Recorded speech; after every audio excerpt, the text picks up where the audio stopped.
offerings at the Krystal Grand Los Cabos is their private cooking classes. We learned how to make shrimp ceviche and traditional Mexican guacamole in our lesson. Upon arrival, we found the stations prepped and were given a Mexican cocktail to enjoy. With gloves on, we were ready to learn. We started by marinating the shrimp in lemon juice and adding Maggi seasoning and salt and mixing to taste. While the shrimp marinates for 20 minutes, we make our guacamole. We brought out molcajete bowls made of natural volcanic stone, a must-have for fresh guacamole. We scoop out 3 avocados and mash with the pesto.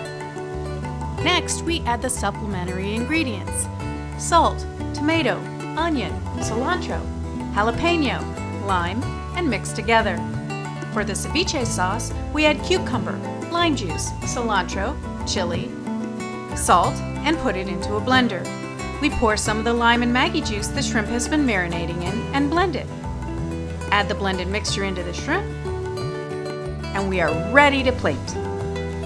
Other places in Mexico make their guacamole similar, with a more rustic, chunky version, adding whole tomatoes and chili, and then mashing. In either case, it's all good.